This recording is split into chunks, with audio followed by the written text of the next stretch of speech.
Hello, Robs. We're back with The Wandering Heir, a Christmas story by Charles Reade. Despite the fact that I just came back with a new load of books, we shall finish this book off. I believe we're on chapter 10, and this is the last chapter. As far as I can tell, I should be able to finish it in 2 readings. Philippa was welcomed with surprise and rapture by James Annesley. McKercher wore a blank look that did not escape Philippa. But he recovered himself and was rather violent in his expressions of satisfaction. Nevertheless, his original face of utter dismay imprinted itself on her memory and puzzled her for some time. She told him she should be present at the trial. He assented with a great show of warmth, and, having assented, began to raise one objection after another. It will be the longest trial ever known, no longer for me than for him. The court will be crowded to suffocation. What strangers can bear, I can. 'Twill be a bitter fight this time. She did not deign a reply. 'Tis pity you should hear him taunted by their counsel and their witnesses. I have borne to hear him charged with murder. There will be hard swearing. They have 40 witnesses. When I know all that malice can say against him, then I shall be the better able to comfort him. Her face, with its native power and an indomitable resolution, lent double effect to her words. McKercher gave in and said with a sort of admiring sigh, "Oh, ach, sure thin, go which way it will, he's a lucky man." She was too lofty to affect to misunderstand him. She said simply, "It is the one piece of good fortune in his cruel lot." I mean, what an odd good fortune in his cruel lot. And then a gentle tear stole down the lovely cheek, and McKercher was subdued entirely, and keeping his misgivings to himself, made it his business to get her and Thomas Chester excellent seats at the trial. It was one of great expectation. When Philippa entered the court, a very large and commodious one, the floor was already crowded with the public, and before she had been there 10 minutes, for she went early, all the seats about the bench and below the bench were filled with Irish peers and peeresses, gorgeously dressed, and the gallery crowded with citizens and their wives. Presently the claimant entered with his friends, not dressed in black, as at the last trial, but in a rich suit of purple velvet and a gold sword hilt. He wore an air of composure, but Philippa could see that he was flushed with excitement.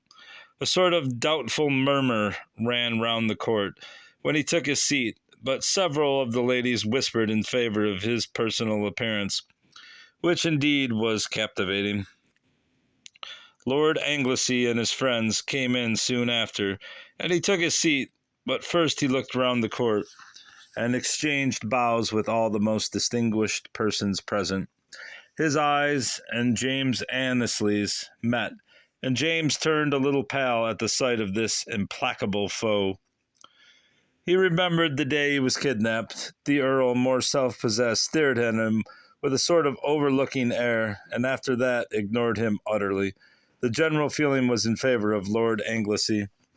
They were great worshippers of rank in Ireland, and the lordship's rank was established.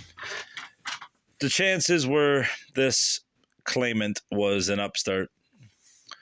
Everything betokened an extraordinary battle. The prodigious number and various dresses of the witnesses on both sides, and the number of counsel engaged, 13 for the claimant, led by Mr. Marshall, second sergeant, and 15 for the defendant, led by Prime Sergeant Malone, the ablest counselor of that day, either in Ireland or England. And now the judges were announced. Hoop dresses rustled as that brilliant assembly rose, and no less than 3 judges entered, in their scarlet and ermine, to sit on this important trial.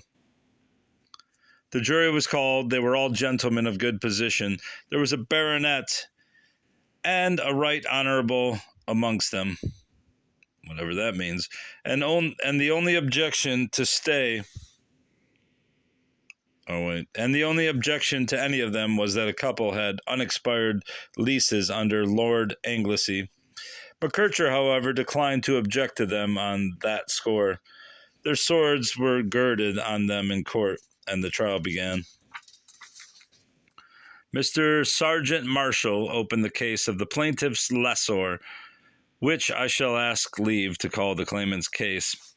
It was one that lent itself to a rhetorical opening, but the learned sergeant took the other great line. In a speech which is worth study as a model of condensation and strong sobriety, he articulated his topics and marshaled an army of facts to prove, 1, that James Annesley was the son of Lord and Lady Altham; 2, that the defendant had kidnapped him and sent him out of the country, and failing in that attempt to get rid of him, compassed his death in London by a prosecution, the character of which he should not describe, but leave it to the witnesses. But able speeches of counsel are no rarity, and this trial offered something not only rare but marvelous: 2 piles of evidence, each as high as a tower, and each contradicting the other in nearly all the particulars directly affecting the issue. They proved by Mrs. Cole and by 2 servants that in 1714 Lady Altham had expectation of offspring, and Mrs. Heath, her gentlewoman, knew it. Then they advanced the step, and proved by John Turner, Seneschal, I've never heard of that word, 2 successive Earls of Anglesey, that in the spring of 1715 Lady Altham was manifestly expecting her confinement, and a year or so after he saw her teaching a child to walk. By Bartholomew Furlong, a peasant farmer, that in 1715 her condition was notorious, that as ladies of rank never nursed their own children, he applied personally to Lord and Lady Altham for his wife to be the nurse, and came to terms with them, subject to Dr. Brown's approval. But Dr. Brown did not approve of Mrs. Furlong. This was confirmed by Dennis Redmond, a groom at Dunmayne, 1714-16, who said the doctor selected for wet nurse Joan Landy, a cleanly, bright girl that lived on Lord Altham's land.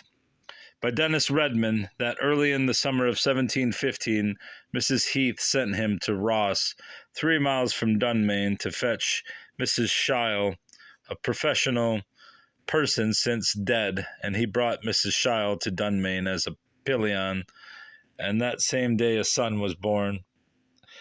By Joan Laffin, chambermaid, that she was in the house when this son was born.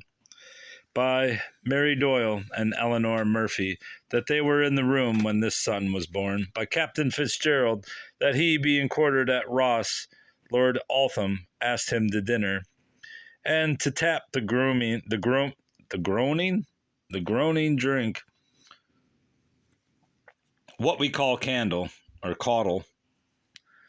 I don't know what these terms are, but then he came to Dunmayne House, saw the baby in the nurse's arms, and gave her half a guinea.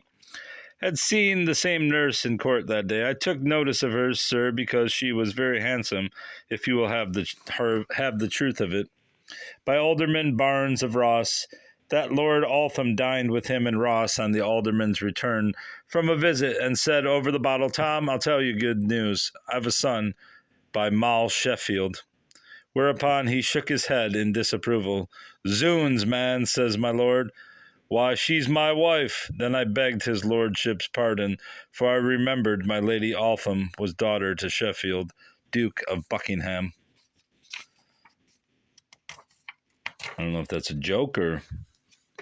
Redmond, Doyle, Murphy, and Laffin, servants in the house at the time, and Christopher Brown, servant to Anthony Cliff at Rose, swore to the subsequent christening, accompanied with a bonfire, and such carousing that some of them were drunk in the ditches to the next morning.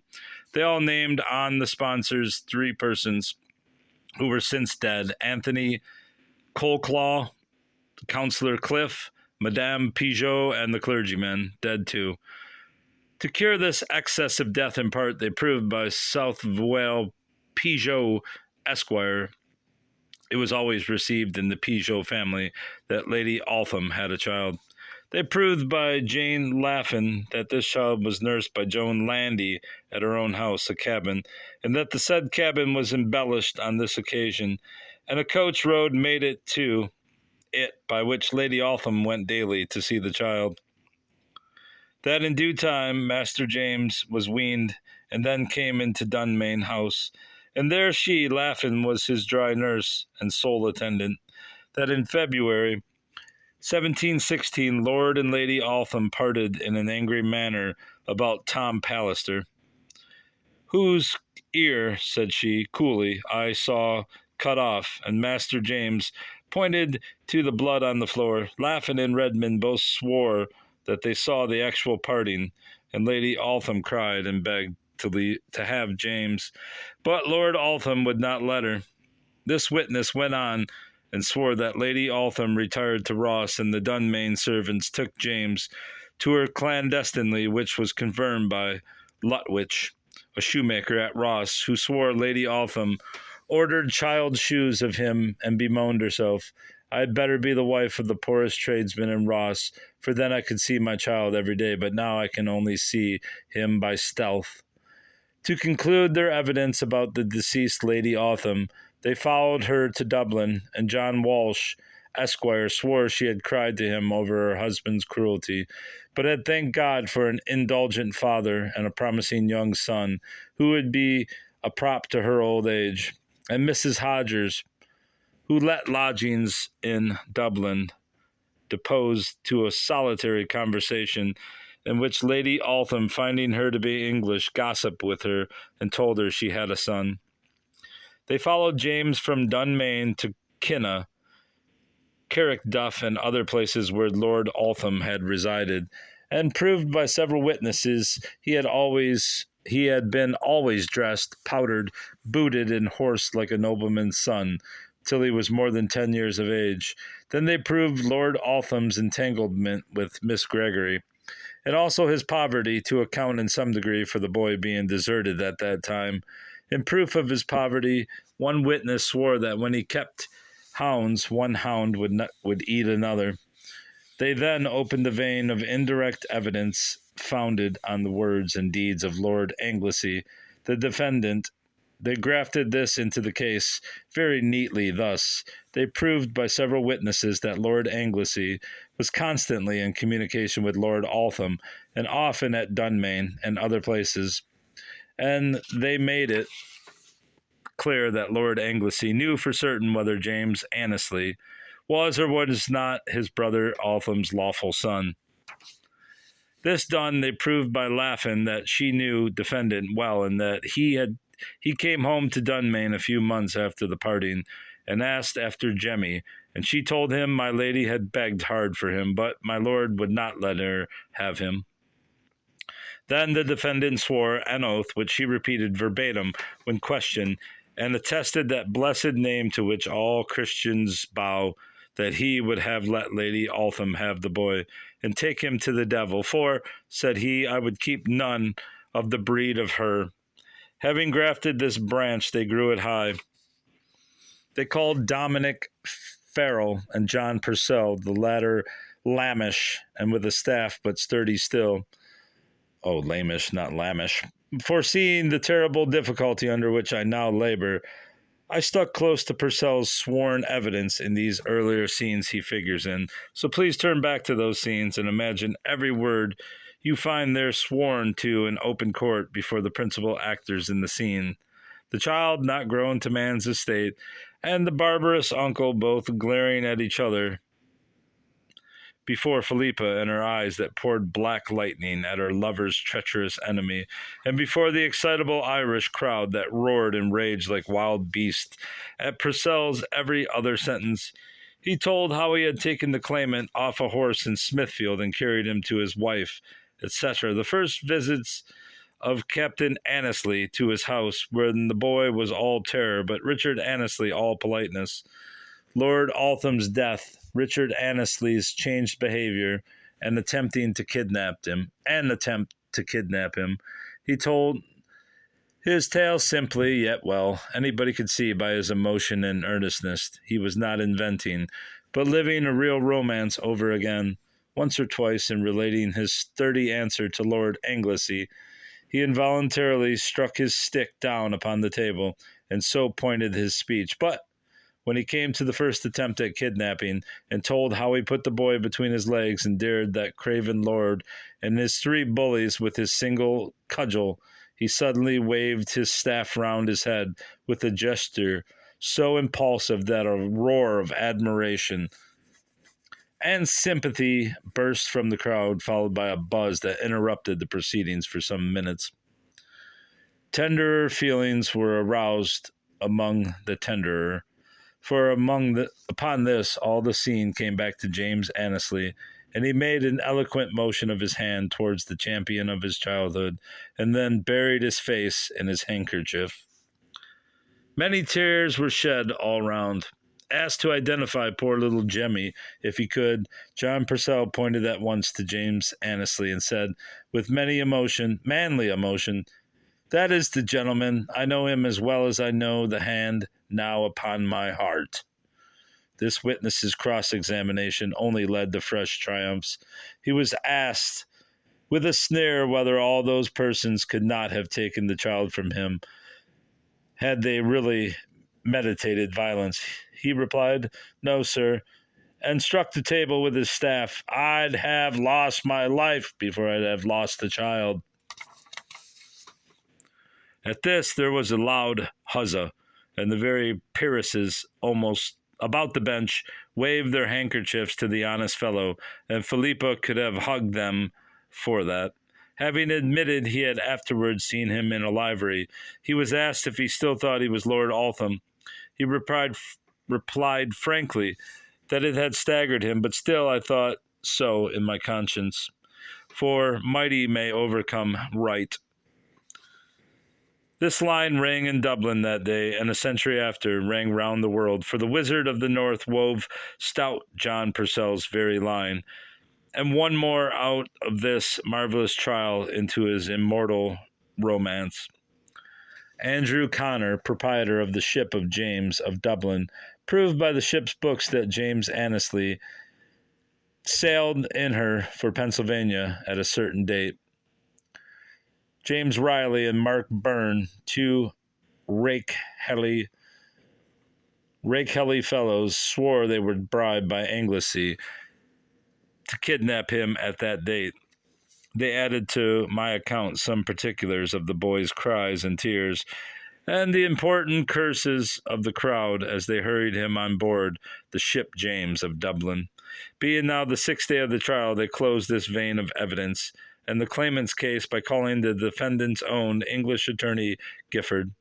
He deposed that he had been, for a long time, Lord Anglesey's man of business in England and knew his affairs, having suits with Lord Haversham and Annesley's, and being now menaced by the claimant, defendant said to Gifford he would be glad to compound for 2,000 or 3,000 a year and surrender titles and estates to James Annesley. For it was his right, and for his part he would rather his brother's son should have all than Frank and Charles Annesley, and in that case he would live in France. Accordingly, he sent for Mr. Stephen Hayes to teach him the French tongue. Question, and pray what altered his resolution? Gifford, in reply, told the truth, as you see it in my narrative, about the homicide at Staines, with this addition.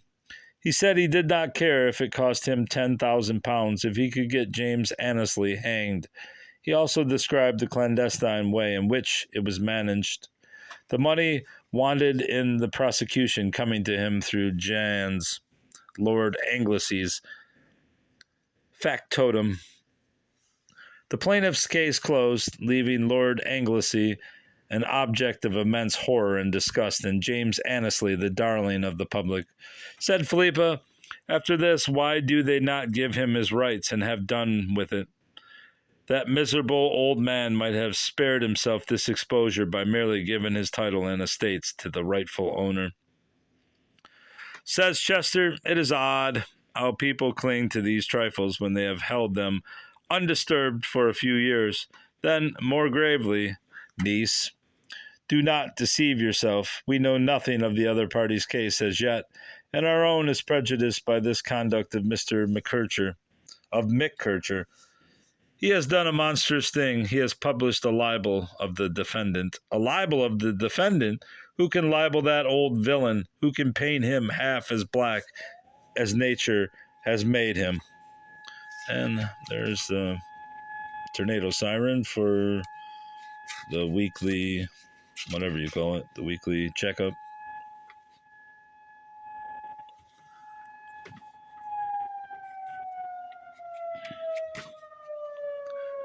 Maybe this is a good time to stop since there's only, what? No, what's it go to, 206 pages? Yeah, it does.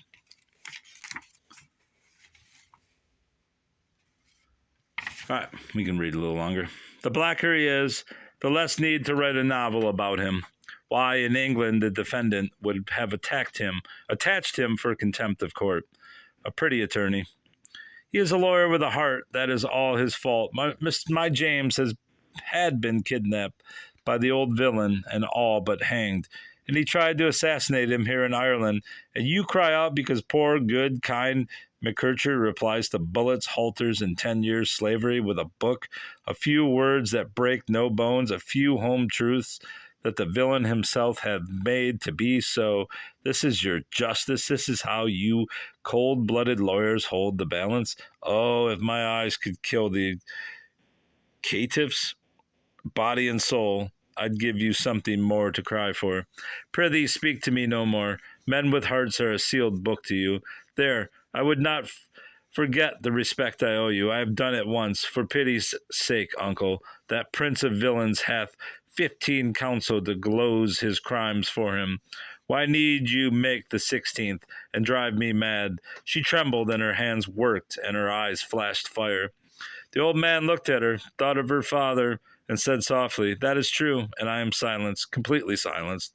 Better so than for us to quarrel. Forgive me, uncle, but I do not love my James by halves, and indeed I am but a woman, and so strung up by this terrible trial as I should quarrel with my own father if he said one word against my James." "Nay," said the old man, "I never said a word against thy James, and never will. He is an honest man and hath been cruelly used, and he is not to blame that his attorney writes novels. Pendent light." Is that pendente? The defendant now opened his case and called a cloud of witnesses. Aaron Lambert, Esquire, lived near Dunmayne, never heard of nor saw a child of Lord and Lady Altham's. He impeached Joan Laffin's credit, unshaken by her cross-examination. He said nobody would believe her, in my opinion, if she swore all the oaths in the universe. Thomas Palliser, Esquire, a squireen, lived but 3 miles from Dunmayne and visited there. Never heard of a son and heir, but had understood there was a boy about whose mother was one Joan Landy. William Napper swore that Lord Altham was not succeeded in his estates by the present defendant, but by Arthur, and then Lord Anglesey, that he, the witness, acted for Lord Arthur, and took possession of the Ross estate, on which were near 100 tenants, and not one made any scruple nor mentioned a child of Lord Altham's. Thomas Palliser, Jr., delivered a romance illustrative of the time. He was young and intimate with Lord and Lady Altham. Lord Altham told him one day that he was determined to part with her because he had no child by her. Subsequently, by a principle of selection that looks rather odd to us in English, my lord made his confidant the handle. Or is it? No, it's confident the handle. He asked him to breakfast on mulled claret in a little room of Dunmayne House called Sot's Hole, a name that would have been more correctly applied to the mansion in general, and after breakfast made what the French dramatists call a fausse sortie, pretended to go to church, of all places. Palliser, having no other company, went to my lady's room and sat on a stool. Presently there was a whistle. My lord and his servants burst in, cudgeled him, and while he was insensible, cut off his ear, and through might as well have killed me as done that. And they might as well have killed me as done that. He then swore there was no child in the house at that time, contradicting Laffin. William Elms confirmed Palliser Jr. that the child came into the house after Lady Altham's departure. He swore Joan Landy had a child that lived with her and was miserably dressed till Lady Altham left. Then it was taken into the house and clothed. After that he came to Dunmain one day and saw the child playing at Lord Altham's feet. And Joan Landy came to the gate and peeped in, and my lord swore and told the man to let the hounds out and set them at her. He then said he would not for £500 the child should know that Jade was his mother. Oh no. Thomas Rolfe swore he was butler at Dunmain until Michaelmas 1715. Between Michaelmas and Christmas 1715, hey, the first mention of Christmas, was discharged by letter from Dublin for beating the gardener very heartily. Now this covered the period of the birth, and all the plaintiff's witnesses but one had sworn Charles Magger was the butler at this period. Rolfe could name more servants than any of the claimant's witnesses could. There was no Joan Landy there in all his time.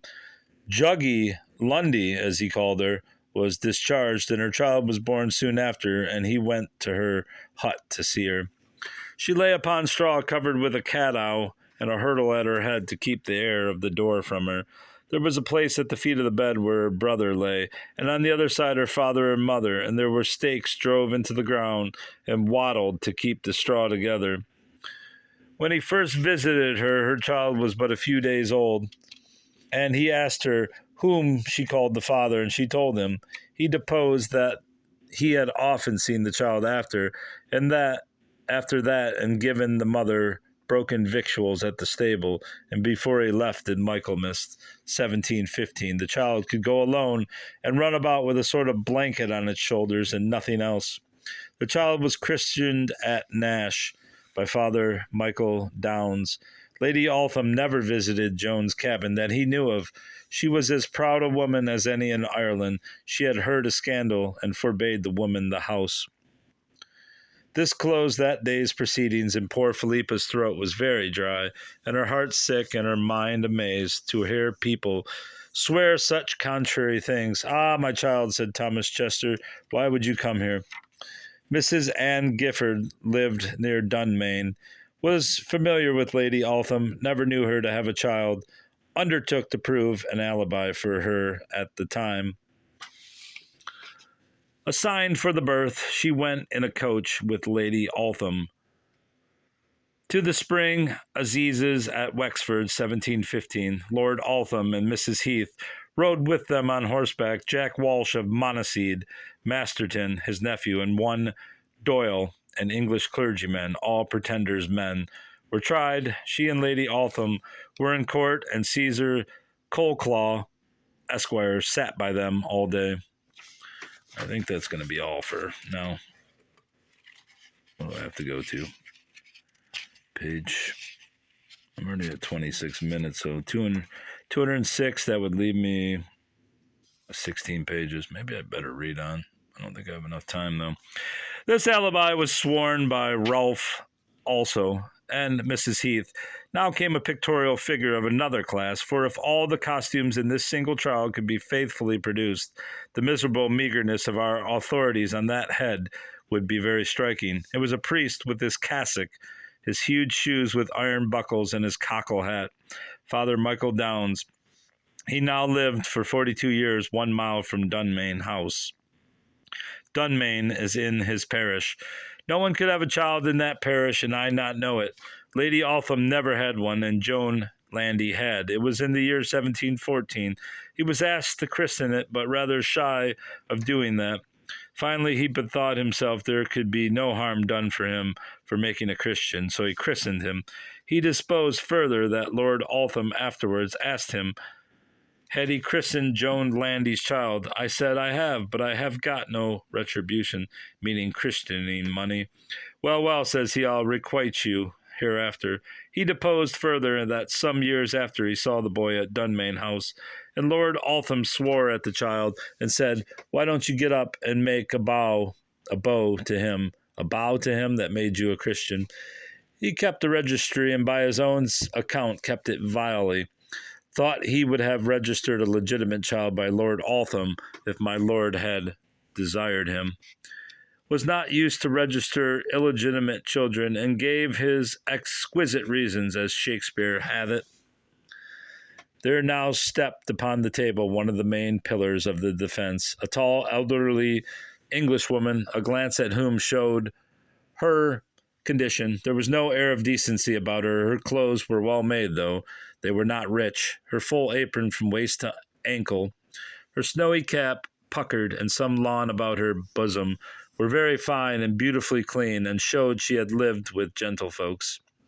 This was Mrs. Mary Heath, referred to by so many of the plaintiffs and defendants' witnesses.